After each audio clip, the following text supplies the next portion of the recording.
되게 유명한 필라테스 업종에서 세무조사를 받았고, 그래서 부가세 과세된 사례가 최근에 있었습니다. 거기에 업체가 이거 삐 처리할 건데. 네, 맞습니다. 네, 안녕하세요. 더그로입니다. 저희 담당 세무사님이시자 저희 세무 쪽으로 정말 많은 피트니스 업 쪽을 담당하고 계셔가지고 이렇게 또 모셨습니다. 저희 세무사님 소개 한번 부탁드리겠습니다. 네. 안녕하십니까. 강남에서 사무실을 운영하고 있는 세무사 소영록이라고 합니다. 제가 몇 가지만 좀 여쭤보면서 이런 세무나 이런 쪽으로 고민들이 많이 갖고 계시거든요. 네. 골라서 좀 질문을 드릴 건데요. 우선 평생교육원으로 전환해서 보통 이제 절세를 하려고 하시는 분들이 부가가치세를 절약하기 위해서 이렇게 좀 하는 이유와, 그리고 그게 불법인 건지, 그래서 만약에 그게 불법이라면 또 잘못해서 벌금은 어느 정도까지 나오는지를 좀 여쭤보고 싶습니다. 네, 일단은 우리 필라테스나 이런 업종의 특징이 네. 매출은 부가세를 전부 내는데 네. 매입과 관련된 공제 받을 수 있는 항목들이 적다 보니까 그쵸. 부가세 부담이 사실 매우 높은 업종이긴 합니다. 힘들어 죽겠죠. 예. 네. 그래서 면세로에 대한 고민들을 좀 많이 하시는데 네. 먼저 결론부터 말씀드린다면 굉장히 위험한 선택일 수 있다라는 말씀을 좀 드리고 싶은데요. 이유는 이게 평생교육법 제37조에 따라서 네. 언론기관 부설 평생교육시설 인가를 받으면 그와 관련해서 하는 업에 대해서는 면세를 적용받을 수 있다라는 내용이 있는데요. 네. 여기서 중요한 건 언론기관 부설 평생교육시설이라는 점입니다. 그래서 국가에서 그 세법에 적용할 때는 실질과세 원칙이라는 게 있는데, 그러면 언론기관 부설 평생교육시설일 때 언론기관으로서 인정받을 수 있는 시설들이 있는가, 인원들이 있는가, 정확하게 좀 고민을 해보셔야 되는데요. 일부 몇몇 대표님들께서 선택하시는 이제 면세사업자 전용을 보면 컨설팅 업체에다가 외주를 줘서 언론기관처럼 기사를 발행하는 형태를 취하고 거의 있습니다. 그렇게 하죠. 네. 월 얼마씩 내면서. 네. 그러면 실제로 세무서에서 조사가 나오게 됐을 때는 무엇을 보냐면 네. 해당하는 시설에서 진짜로 언론사처럼 업무를 보는가를 보게 됩니다. 그런데 센터나 뭐 이런 데 실제로 가보면 언론시설로서 기자들이나 사무실이나 이런 게 꾸며져 있지 않는 부분들이 너무 많기 때문에 인정받기가 매우 어렵다. 그래서 실질적으로는 세무조사가 나왔을 때는 매우 위험한 상황에 직면할 수 있다라는 말씀을 좀 드릴 수 있을 것 같습니다.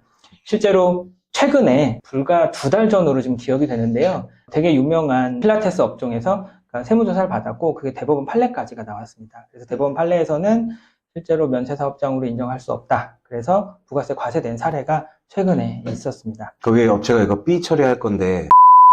네, 맞습니다. 그래서 이제 대법원 판례는 확정 판례가 불과 2달 전에 나왔습니다. 그러면 잘못해서 좀 벌금이나 이런 게 좀 많이 센가요? 네, 일단은 표현은 가산세라는 표현을 쓰는데요. 네. 일단은 매출을 제대로 신고하지 않았다. 그러니까 그렇기 때문에 과세사업자 같은 경우에는 부가세 신고를 해야 되는데 네. 면세사업자로 누락시킨 거니까. 네, 전환해서 부가세 신고를 하지 않은 거기 때문에 실제로 매출의 10%에 대한 부가세를 내게 되는 거고요. 네.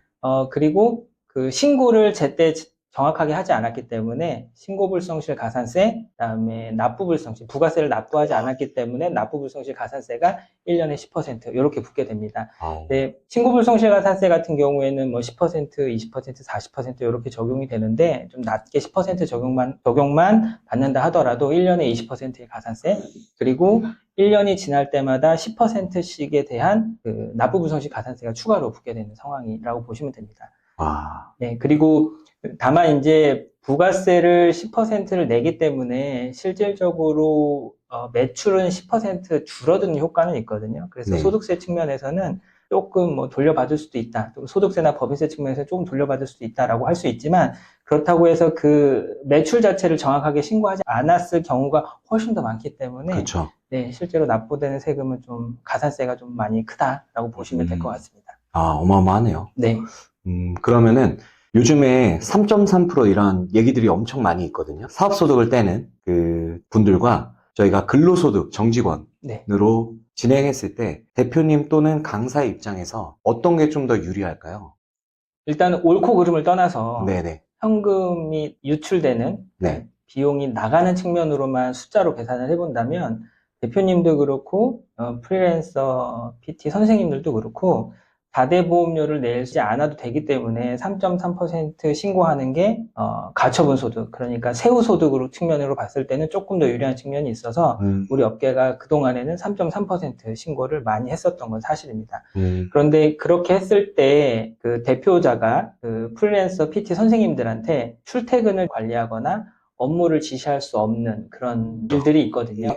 그거를 할 수 않는 상태일 경우에만 원칙적으로는 가능하다라고 볼 수 있습니다. 그런데 그게 꼭 무조건 대표님들 입장에서는 유리할 수 있냐, 좀 생각을 좀 달리 해볼 수 있는 거는, 수도권 또는 수도권 이외의 지역일 때 청년을 한 명 정규직으로 고용했을 때 통합고용증대 세액공제라고 해서 수도권 이내에는 인당 2,200만 원 1년에, 그리고 수도권 이외의 지역에서는 인당 2,400만 원의 세액공제를 받을 수가 있습니다. 그리고 1년만 받는 게 아니라 총 2년을 받을 수 있는 항목들이 있기 때문에 실제로 지금은 대표님들께서 4대 보험을 가입해서 정규직을 등록하고 실제로 납부되는 세금에서 세액공제를 받는 혜택을 챙겨가시는 게 오히려 좀 더 유리할 수도 있다라는 생각을 하고 있습니다. 장 실장님 몇 살이시죠? 아니, 그 청년 그게 네. 어디까지 적용되는 겁니까? 만 34세고요. 네. 네네. 그리고 군대를 갔다 오신 남성분이라면 군대 기간은 또 빼주기 때문에 실제로 뭐 36세 뭐 이렇게까지도 계산할 수 있을 것 같습니다. 네, 아쉽네요.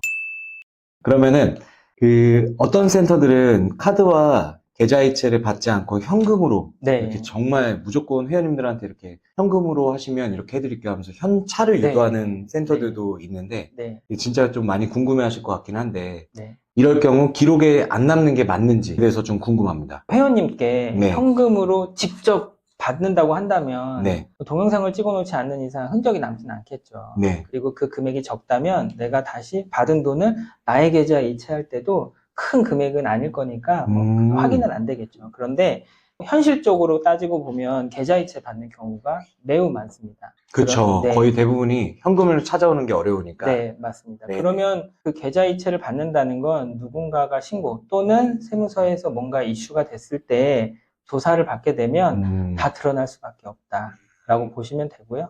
이제 이런 것들을 보통 본인 계좌로 쓰시는 분들도 있고 다른 분의 계좌를 쓰는 분들도 계신데 이걸 이제 차명 계좌 사용과 매출 누락으로 보신다면 실제로 걸렸을 때 굉장히 큰 가산세가 있기 때문에 네. 이거는 안 하시는 게 좋다라고 좀 말씀드리고 싶고요. 실제로 저희 크로스핏 사업장을 운영하시는 고객님께서 본인 계좌가 아니라 누나 계좌로 회원님들께 계좌 이체를 받으면서 세무조사를 받은 사례가 있거든요. 와. 네, 그때 이제 1년 매출액, 1년 순이익이 아니라 1년 매출액에 해당하는 세금을 좀 부과받은 사례가 있습니다. 근데 그분의 입장에서는 그 세금도 실질적으로는 굉장히 감사하게 생각할 정도의 세금이 나왔기 때문에 차명계좌 활용한 매출 누락은 안 하시는 게 지금으로서는 제일 좋은 절세 방법이다라고 말씀드릴 수 있을 것 같습니다. 그렇죠. 차명계좌는 진짜 위험하더라고요. 저도 제 주변에 차명계좌 써서 진짜 몇십억 단위로 네.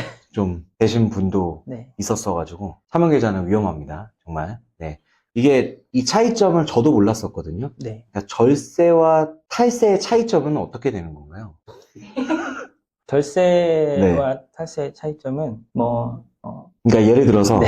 대표님들이 탈세가 아니라 절세를 하기 위해서 네. 어떻게 일을 진행한다고 이렇게 설명하는데 네. 그런 거에 대한 생각은 어떻게 생각하시는지.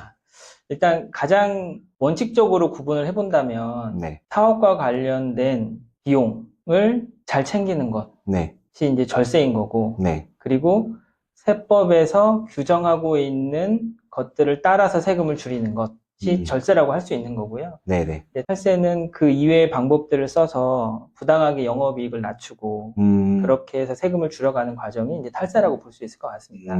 그래서 일단 늘 제가 이제 고객님들과 미팅을 할 때 말씀드리는 내용이 뭐냐면 절세라고 하는 거는 대표님께서 쓰신 비용에 대해서 그 증빙을 잘 챙겨 놓는 것이 절세 시작이자 끝이다라고 네. 말씀드리거든요. 그러면 그 비용에 대한 증빙이 뭐가 있냐? 신용카드 사용한 것도 있을 수 있고 세금계산서 받는 것도 있을 수 있고 그리고 지급하는 인건비에 대한 인건비 신고도 네. 있을 수 있을 거예요. 그래서 그런 것들만 잘 챙기신다고 한다면 내가 실제로 내야 될 세금보다 더 내는 일은 없다. 네, 그리고 나서 그 세금이 내가 생각했을 때 조금 더 높다. 세금이 너무 많아서 부담이 된다라고 했을 때 법에서 정한 방식대로 세금을 줄여간다면 사업하시는 데 있어서 좀 마음 편하게 하실 수 있지 않을까 그런 생각을 합니다. 맞는다. 저희 그래도 체육산업 쪽으로 네. 지금 많이 그래도 담당하고 계시잖아요. 네. 그러면 그 비밀이시겠지만 최악의 사건이나 네. 최악의 벌금이 네. 있었던 좀 사건이 있는지. 네, 아까도 잠깐 말씀드렸는데 그 크로스핏 사업장 운영하시는 저희 대표님께서 그 해당하는 사업장을 사실 인수받아서 그 시작을 하셨거든요. 그 전에 있던 사장님께서도 그냥 어느 정도의 매출 누락은 잘 모르니까 네네. 그렇게 하셨었고 우리 저희 고객님께서도 그냥 인수받아서 하시면서 쉽게 네. 뭐 걸리지 않겠지라는 마음으로 조금 이제 가족의 명의의 통장으로 이제 현금을 좀 받으셨습니다. 근데 그게 한 4년 정도 지속이 됐었고 오래 했네요. 네, 맞습니다. 그리고 그 4년 동안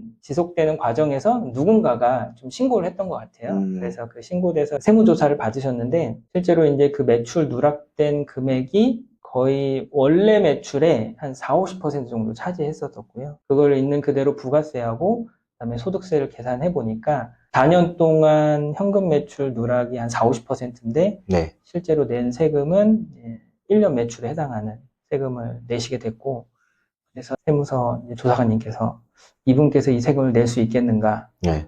되게 많이 걱정을 하셨긴 했어요. 왜냐하면 다 그분들도 사람이니까. 네네. 근데 이제 그래도 우리 대표님은 좀 나쁜 사람은 아니고 성향이 되게 착하시고 착하신 분인데 몰라서 그냥 그렇게 하신 거거든요. 그렇게 해도 된다고 생각했던 것 같아요. 그래서 지금은 그 세금을 조금 잘 납부하고 계시긴 합니다. 나눠서 이렇게, 그럼 네. 나눠서도 납부할 수가 있나 보네요. 네, 맞습니다. 이제 6개월까지는 그냥 해주기도 하는데 세금이 워낙 크기 때문에 네네. 실제로 이제 담보를 제공을 했고요. 그러니까 내야 될 세금보다 조금 더 큰 금액의 담보를 제공을 했고 그 담보를 받아서 세무서에서는 이제 6개월 정도 분납하는 걸로 마무리를 했습니다. 얼마 냈습니까? 가까이 냈습니다. 와.